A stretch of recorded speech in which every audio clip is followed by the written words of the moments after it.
So we obviously talked about the reframe. We tried it. We kicked it around last week. It's like a trial run. This is our first, I guess, official launch of it in this platform, and rebranded it to the long game. Long game really is.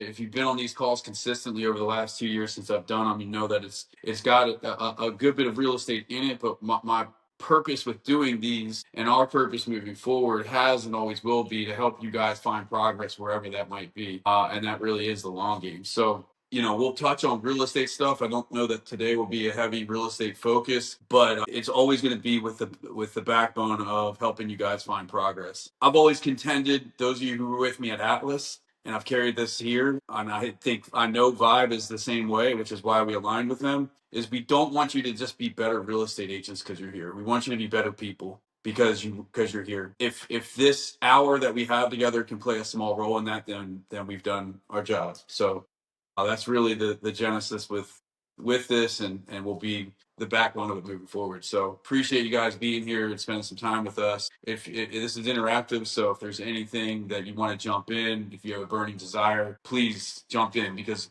the chances are, if you have something that's on your mind, it might be on somebody else's mind. So you're probably helping that person. Yeah, just go ahead and raise your hand or put a question in the chat, and we can read it out loud. If you have any questions and you don't want to raise your hand, you don't want to be on camera, just post it in the chat. We'll read it. We'll say, X, Y, and Z said this. So let's talk about it. A big part of this that me and Nick spoke about was that, Nick can talk your ear off every single Monday, but how many people are really actually getting off the call and doing the things that he's saying? Probably not a lot. So that's why we're trying to emphasize you being a better person and trying to attack your goals. So that way you can be a better real estate agent in the meantime while doing that. So we really want to leave you with a lot of good insight and leave this meeting saying, I'm going to go implement this into my life and then also into my business after you get off this call. Yeah. I know Brady had something he wanted to kind of jump in last week, and we didn't unfortunately have enough time for it. So I'll let you kind of run with what you wanted to bring up with the group, and we'll go from there. Yeah. When we started at Atlas, one of the things, the onboarding process that we did was there was a big emphasis on finding your why. Where did that come from? Simon Sinek. Yes, but that was part of kind of the onboarding process. How did you guys decide, I guess, to put that into you building this real estate team? Well, it actually ties in real well with what I had made notes on. As you guys are probably finding out in your careers, and as I've gone along, and Tony Robbins says it best, there's two types of motivations. There's push and there's pull. And human behavior is driven by those two forces. Push is usually away from some kind of pain, some kind of fear. And pull is towards pleasure, towards some sort of vision. Both work. One isn't better than the other. It's about where your energy is, where your perspective is, and it's really around how you're tying your identity that makes them different. But the reality is we need both, and often we go through both. So vision and why is a push, or is a pull motivation. And you push because you want to avoid something. That could be financial stress, embarrassment, failure. And some of you guys might be feeling this now. Rejection, falling behind, letting someone down. All of those are motivations that push you. They create urgency, but you always seem like you're in crisis management. You're in triage. You're putting out fires. How does that make you feel? It's exhausting, right? Yeah. Feels like you're always playing defense. You can never get ahead. And we need to play defense sometimes, right? You can't just field a team and not play defense. I don't think that kind of motivation, if that's what's motivating you right now, is sustainable. It's driven by anxiety, which is not a great feeling. And I've been there. I feel like it's almost like creating a purpose of what you're doing every day instead of having life plan your day for you. Yeah, it's so kind of not being reactive. The tail wagging the dog, right? Yeah, exactly. Understand. I mean, we all have heard that pressure creates diamonds or can burst pipes. This is the kind of pressure that can be good, but it's the kind of pressure that can also make a pipe burst. And if this is where you're at, that's okay. Again, it's not a wrong or right. It's just where you are. understanding the balance between the two. Yeah, I think a good way that I view it is I am a person that's driven by. I like to be very competitive. So I know that a lot of my drive is from being competitive. And sometimes I'll find myself, and I think a lot of people in here, just raise your hand, react and raise your hand. If you've done this before, have you guys seen somebody, another mom or another real estate agent, post a piece of content and that content gets 300 likes and it has a bunch of comments and everybody's like that? And you may not be the best of friends with that person, and you're like, you're envious of it. See, I use that as fuel. I'm like, damn it, I need to go make a video now. I want to go do it. And that shows me that I'm not doing enough in my business. I need to be doing it, and I don't need to compare what other people are doing, because when you're doing it, you're not going to worry about what other people are doing because you're already there. You're already doing it. But I wasn't doing those things at that time. So me being envious was just showing that I was disregarding my business, and that showed me that I need to step up and do more. But when you feel like you're envious, why do you envious? What do you I feel? was jealous. You feel like you're falling behind. 100%. That's a push motivation. Yep. Is you feel like you're falling behind because you're comparing. That's another factor of push motivation. And I see that Kelsey has her hand up. So go ahead, Kelsey. I was going to get into pull motivation here after that. I was just going to speak on that. Like, something that Nick has taught me is it's not how, but who. And when I see something like that, I feel like happy and proud of that person. And I'm like, well, shit, I want to do that. They can teach me. Like, rather than use them as a threat, use them as a motivation and also a teacher, because that's just a resource. Most people, most decent people, are going to be flattered that you're engaging with them and complimenting the effort that they're making, and then to help you, make that yourself. Because I think generally, if you're approaching it with positivity and a willingness to learn, then you're going to get a positive response. That's a good point too. I mean, I think that's part of the transition is how you perceive things and assign meaning to it. And people that are generally in a push type of mentality, they are in a scarcity type of mindset where every little thing that someone else is doing is perceived as they're doing better than me, and that's very draining. And it happens. We're all human. I think we all go through those modes, but it's the pull that is the transition to something more transcendent. So this type of motivation. You act because you're drawn towards something. You're not pushing away from a fear or an anxiety or a state of mind or a state of finances, which are also very real things, which is why I say this isn't a right or wrong, and both are very much necessary. And I'll get back to that in a second. But pull motivation, again, this is the difference between the two. I just want to remind you guys, is really just about where your energy flows, your perspectives are, and just how you tie your identity. It's not a right or wrong. And the reason why those things are important, because energy is very important with how consistent you are with things. Right or right. Pull, you act because you're drawn to something. This is, you have a bigger vision. You desire growth. You desire contribution. You desire mastery of something. You're looking for something bigger than yourself. You're looking for meaning or purpose. Those words in of itself probably made you feel a certain way.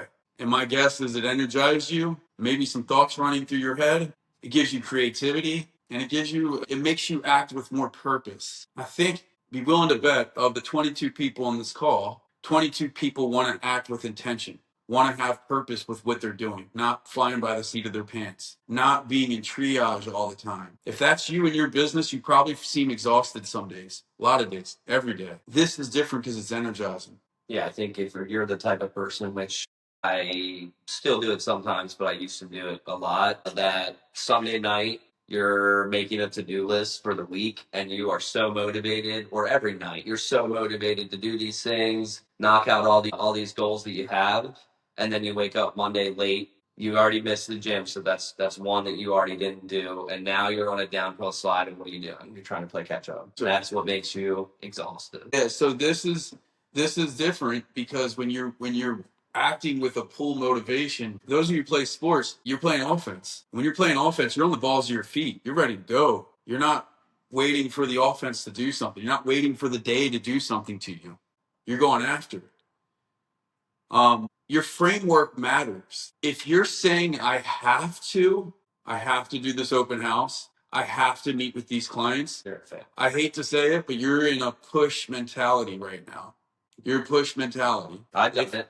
I've gone into an open house and I'm like, I go in 5 minutes before it starts, and I am just not about it. And what do? I put out my stuff, sit on the couch, and I'm not motivated. I'm not motivated at all. What comes from that open house that I just spent 2 hours away from my family for 3 hours if you count driving, however far away it is? No, I just wasted 3 hours. And that's something that people need to look at. You're not wasting 3 hours. You're wasting 3 hours of precious time that you could be doing on with your family, on your business. Yeah. So we'll use that example because pool says I get to, I have the opportunity to. If you're saying that, you're setting intention behind what you're about to do, and the whole energy behind what you're getting ready to do changes. Using his open house, if he would have, he said, I have to do this open house, which means he probably got there either right a minute before it started or 10 minutes late, right? Has happened. You probably got late. 100%. Yeah. Okay. So Brady was late to his own open house because he didn't attack it the same way. If he would have set intention to it, it might have looked like this. I get an opportunity to host an open house. It's an opportunity to create connections. And then if you really wanted to go deeper, and I would challenge any of you that are doing open houses to do this, is it's not about the open house, I'm going set an intention behind it. I'm going to make 10 connections at this open house. And now all of a sudden your energy changes because there's intention behind it. Now you can't count on 10 people coming to the open house because sometimes they're duds, right? But if you're serious, intentional, and wanting to be purposeful around that open house, your activity level changes, your planning changes. Maybe because you want to control your own destiny around those 10 connections. Maybe you go door knocking. Maybe you do some circle prospecting about it, which helps you make those connections. Our girl Miriam shared something. That's called all or nothing thinking. When you slip in one area, the ability to keep going even when things aren't perfectly aligned in the moment. That's right.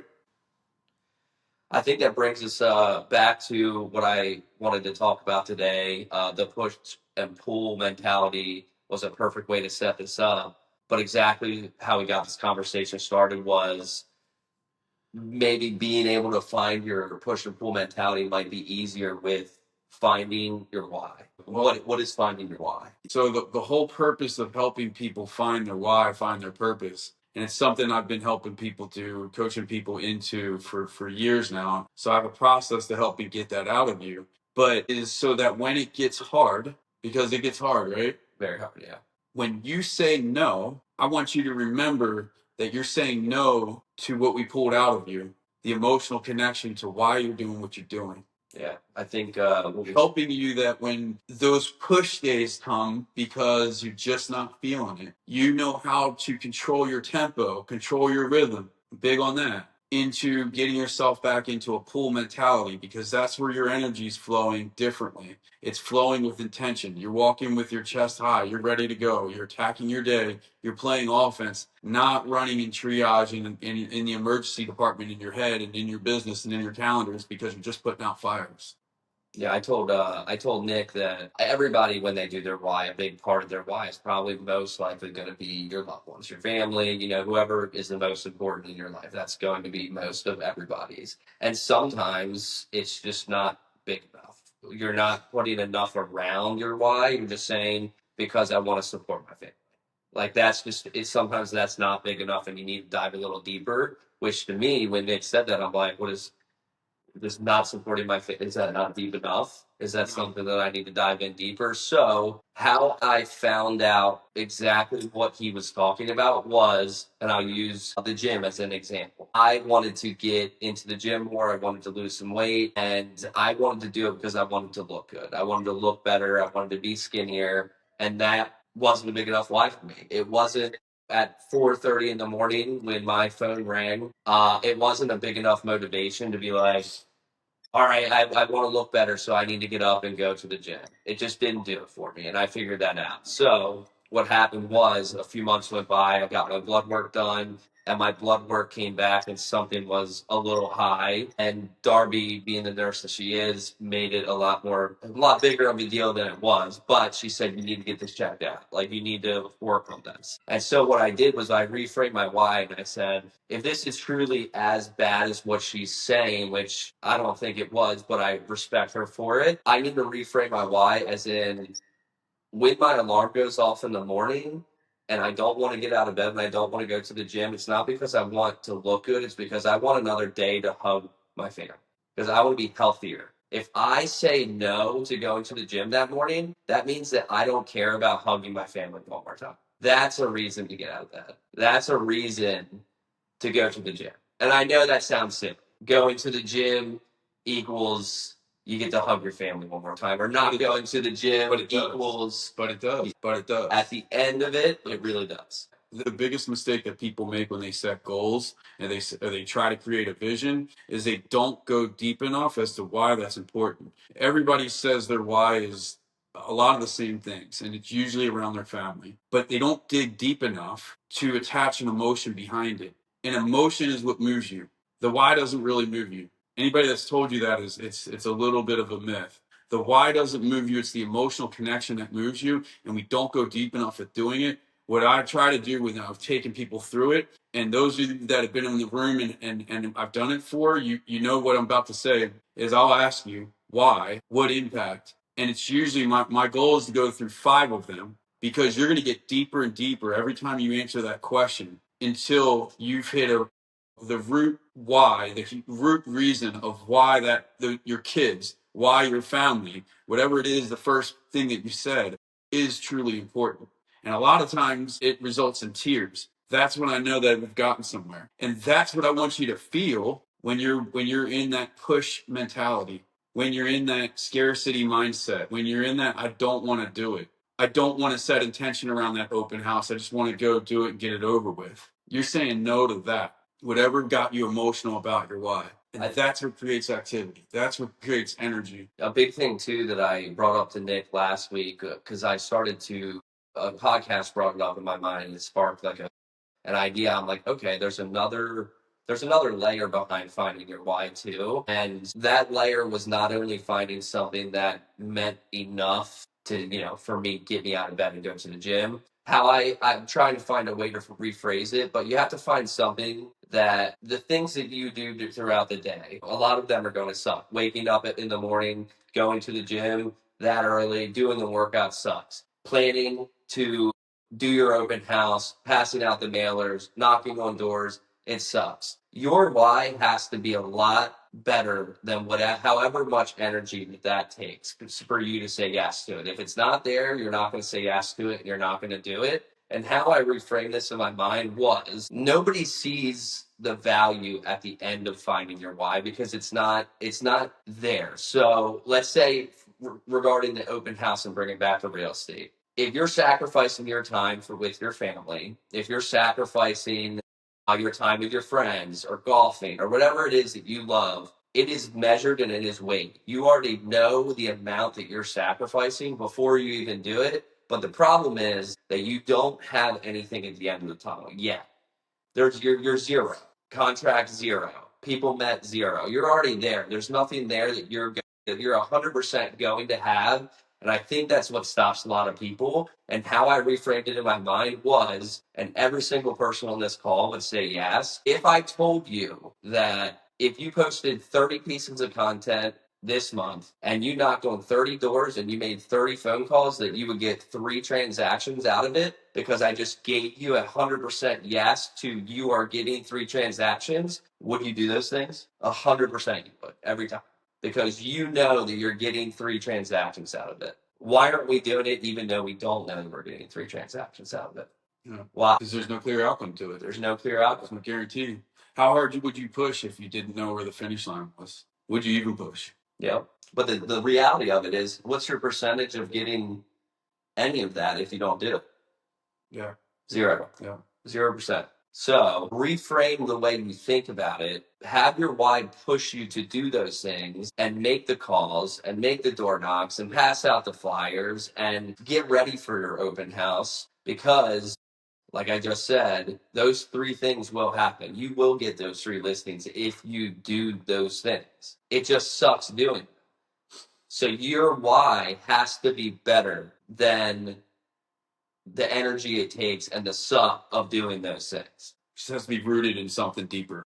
And that's the whole point of going deep with these things, is to tap into the real root of why it's important to you and what impact it's going to make in your life, right? It's not enough just to say family, super important, but why is that important? What impact would it have on them? And going deep enough to where you really root, so that when it does suck, because it's going to suck, you're going to go through slumps, you can still get the hell out of bed and do what you need to do, because rooted yourself into something deeper. If I don't knock on 30 doors, if I don't pass it, if I don't knock on 30 doors, if I don't make 30 calls, if I don't do 30 pieces of content, I don't get to take my wife on our monthly date night. I don't get to buy an extra toy when we go to Walmart for my son. He doesn't get to have a better birthday. We don't get to go on vacation every year. It's not just those things. If you're saying no to those things, you're also saying no to the things that you love.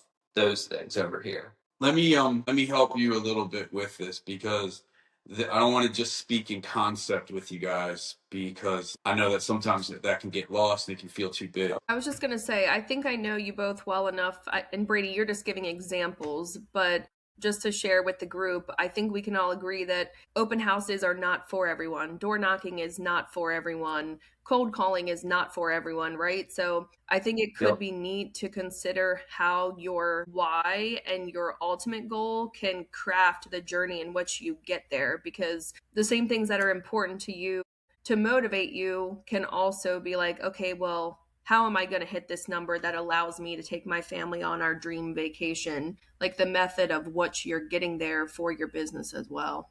Does that make sense? Yeah, everybody's going to have something different. I think that using that open house and the door knocks and everything was an example, because those things, like, naturally, I don't think one person is like, let me go door knock some doors today. This is going to be great. But I think a big one that maybe can relate to, I won't even say the younger crowd because everybody's doing it now, is like content, making content. Everybody wants to make content. When we get off these calls, we talk about, hey, this, Nick's like, hey, take this article. This would be a great green screen read. How many people have done it? 0 people have done it. But everybody says they want to do it during the calls now. So it's like, well, it just comes down to what type of branding you want to put out there. I mean, Yeah. it's, all I'm going to give is suggestions. You know, it's up to you to take action on it if you want to do that, and that's okay if you don't need to, because you don't need to do that. How you build your business is different. We're only talking right now in that business side of it. Kelsey's right. I mean, there's more than one way to do this, and it's not about what you want; it's what you're willing to commit to, because that's what's sustainable. And I'm not a door knocker. I'm not a cold caller. I'm not a big open house guy even. I've done them. I will do them. But I'm not a big open house guy. I'm big on branding. I'm big on building trust. Big on building relationships. I'm big on being a resource to the community. So my marketing looks a little different.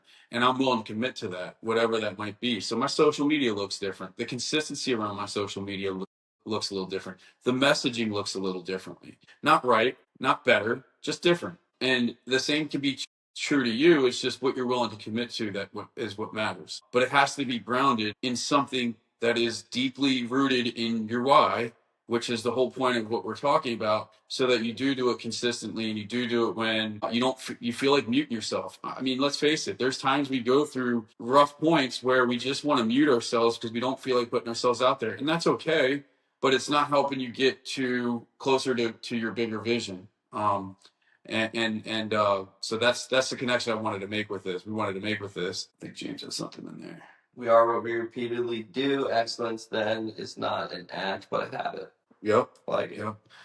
Let me help you with a transition, because I think a lot of people probably are compartmentalizing themselves into push pull and thinking one is better than the other. And I still want to emphasize that they're both are necessary, and all of us go through them, and we need both, but there is a transition. Most agents are unknowingly building on a push type of motivation. Again, fear of not having enough closings, of lacking relevance, of the market, right? Fear of comparison. And making excuses because Yep. He's envious of somebody else's post because of comparison. It's a fear.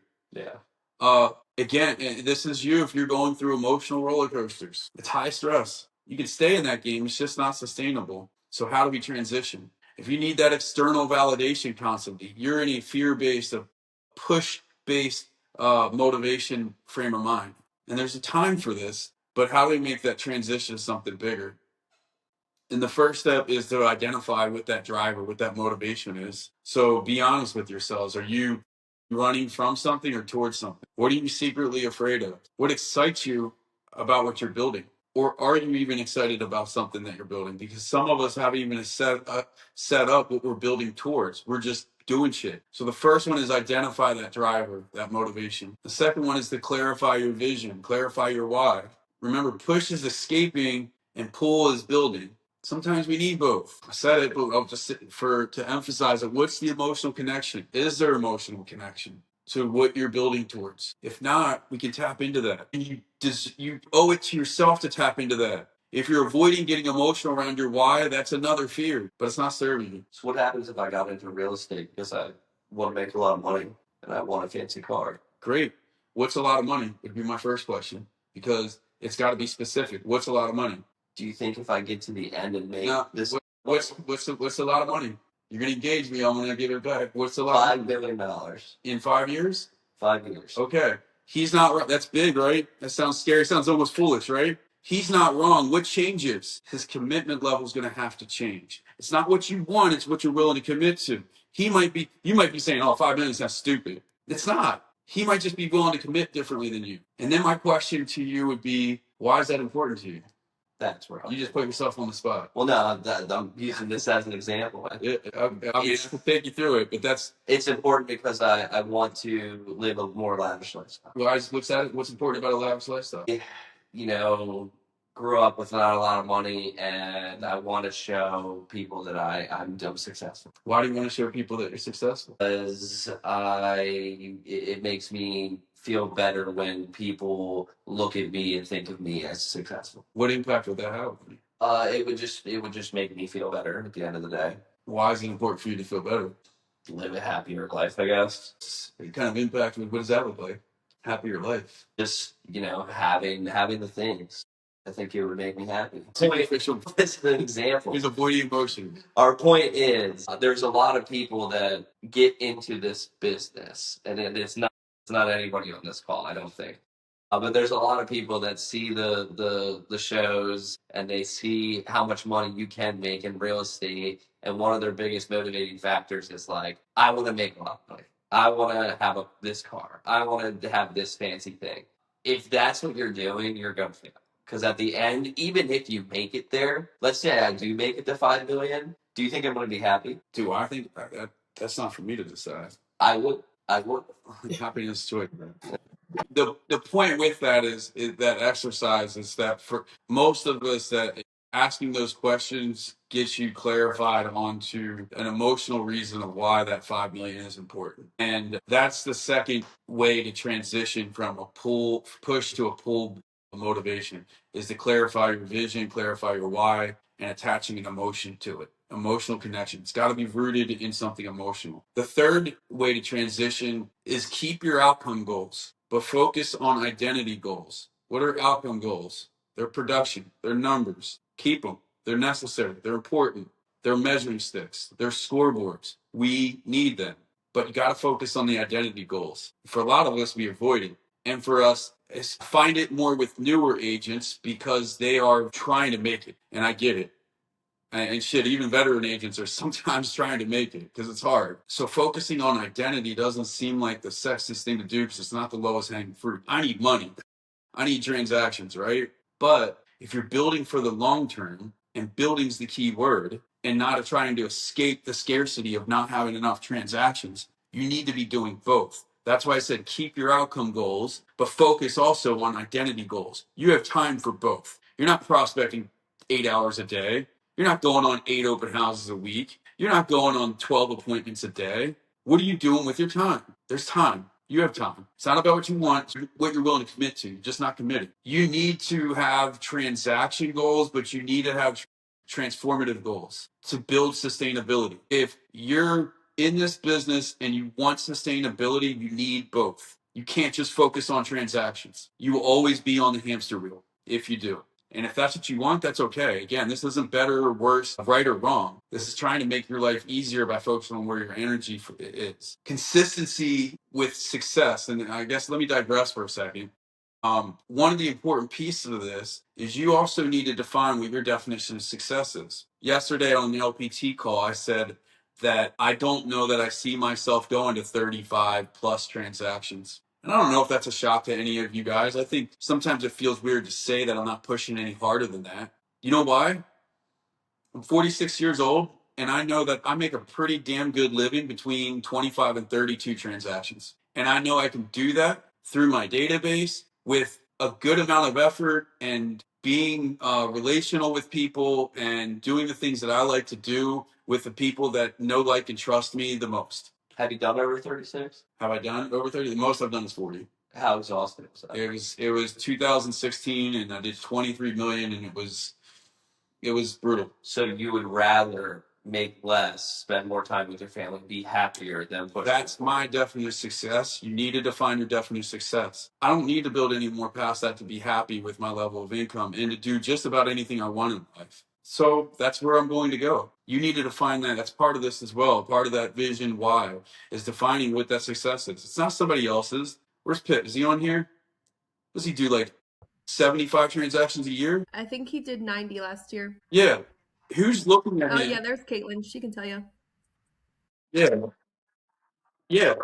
Who's looking at him? And you don't need to raise your hand. I'll ask it rhetorically. Who's looking at him and saying, I need to do that? Pip's a special guy. You don't need to do that. You need to define what your definition of success is. There's some, and I'm not just going to pick on moms, but there's some moms on this call that want to contribute to their family. They don't need 90 transactions to do that. They're not wrong in that. You need to define what your definition of success is, and it doesn't need to be just around work. We chose to be real estate agents. It's not who you are. So defining what your level of success is a piece of this. But the consistency, going back to that, keep your outcome goals, but have transformation goals, focus on identity goals, is because your consistency around that definition of success requires sustainability. And sustainability means you need to become. And those of you that have been on these calls with me enough know I live by 3 words, among a lot of things, but one of the mantras is be, do, have. It's an equation of life, and you can't cheat it. If you want to have the things you want to have, consistency, sustainability in the business of success that you define, you need to become the person that you need to become to do the things that you need to do in order to have those. If you want more money, you can rob a bank. Not sustainable. Or you can focus also on becoming who you need to become. 26 needs to have identity goals attached with your outcome goals. That's part of the transition from push to pull. I think this is super important. Correct me if I'm wrong. You're wrong. You're wrong. Most likely. Corrected. I think it's super important this year, specifically in 2026, from what I'm seeing in the market.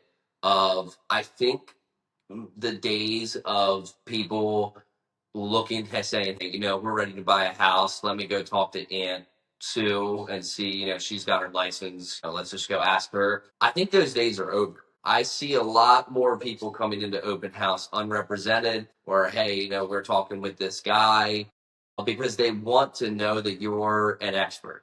They need more validity in who they're going to pick now more than ever. And so I think finding your identity, like he's saying, is more important this year than ever.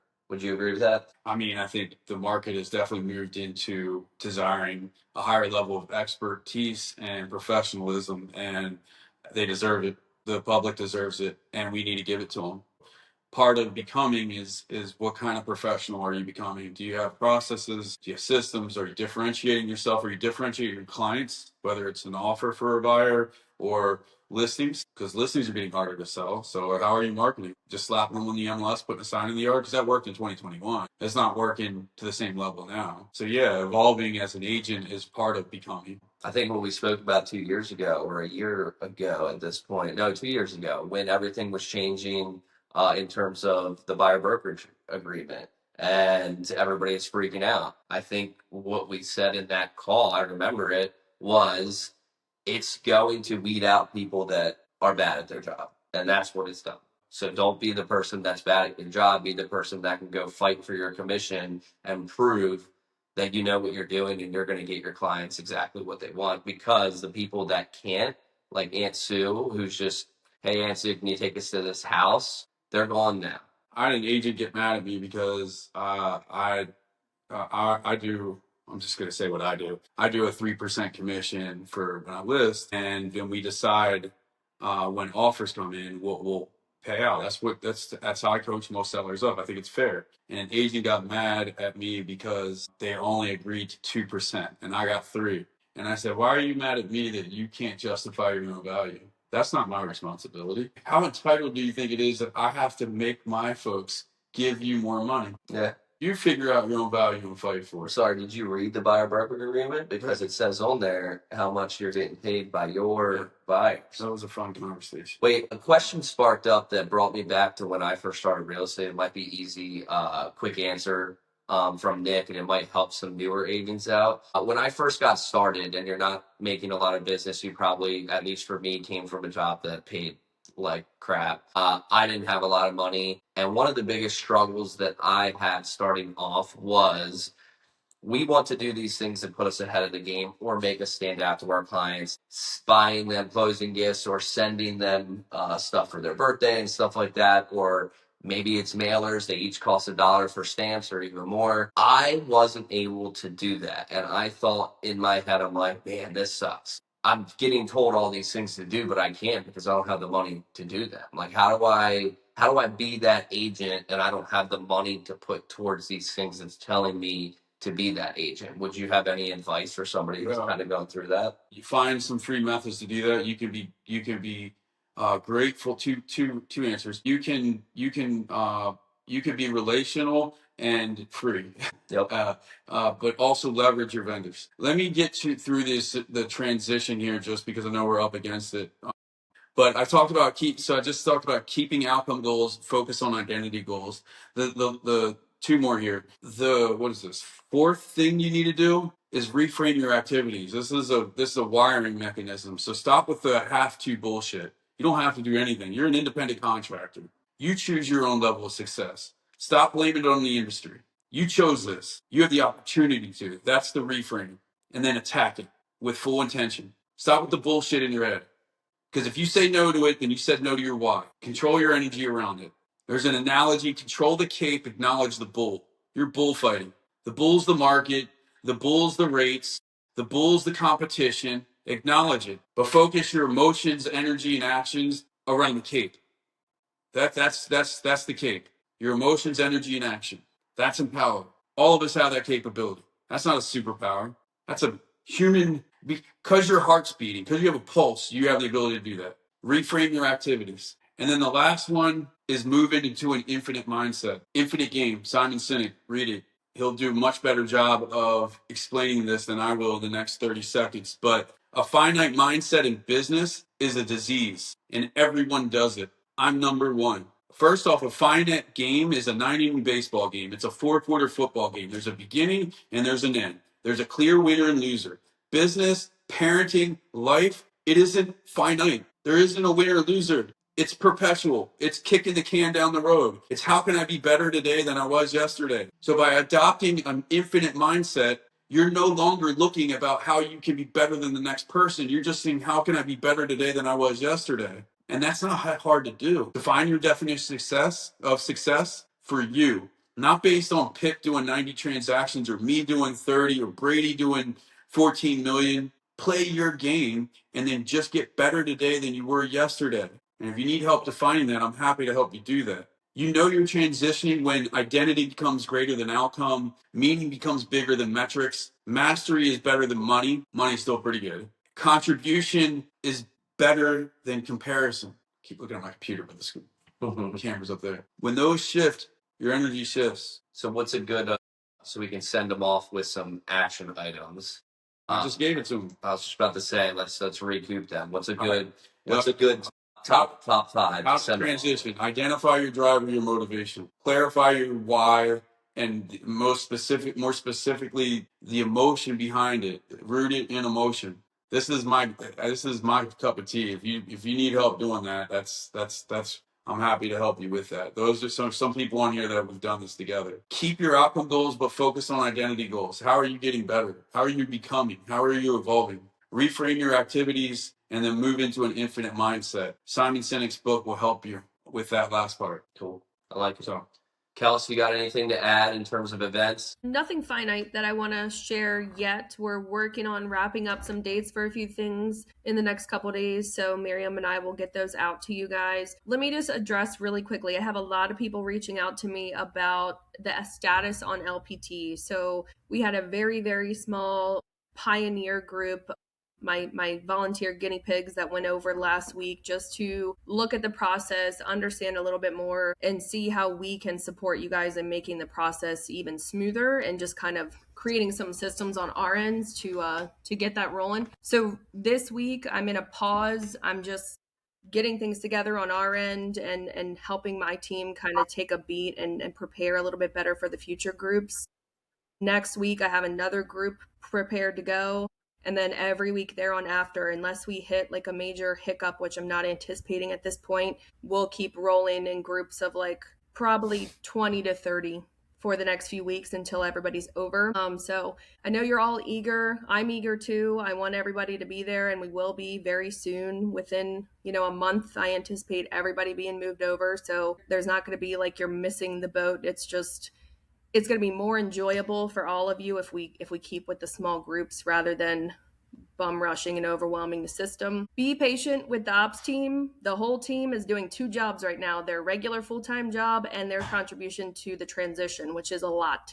There's a lot of moving parts behind the scenes that you guys don't see, and I'm glad, because that means we're doing our jobs. But give us patience. If you see somebody or you talk to somebody on the ops team, give them love, give them a compliment, like go out of your way to be kind and patient with people. And that's pretty much it. I appreciate it.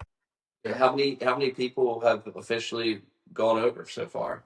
Are a LPT agent now? Maybe 10. I was about to say my license got accepted yesterday. I was going to say, because some people did like the onboarding call, but licenses aren't officially transferred. So that's what we're kind of figuring out, is how to get people from start to finish line smoothly and efficiently. Cool. Just to piggyback on that, guys, it doesn't take much time to elevate somebody's day by sending some kind of gratitude. And there's multiple people behind the scenes that you interact with that support your business with VYBE, that are doubling down on responsibilities. Kelsey, who else on the, obviously Miriam, James. I mean, I don't want to miss anybody. But from the bottom of my heart, thank you guys for all that you guys do. Nothing gets missed. For those of you on this call, it doesn't take much time to send a gratitude text or something. It would mean the world to anybody that you interact with behind the scenes that does a great job and is buried in responsibility right now, because they're trying to make it as easy as possible for us. So thank you guys. Yeah, seriously, you guys are doing an absolutely amazing job. So if this sat with you, I would love some feedback. We would love some feedback. Feel free to send it to us separately. And if this sits with you and you have any questions, anything you need, anything that we can help with, I can help with, don't hesitate to reach out. And I appreciate you guys. Appreciate you guys. Thanks, gentlemen. Thank you so Great much. call. Thank you. Thank you guys. Get out of here. Here.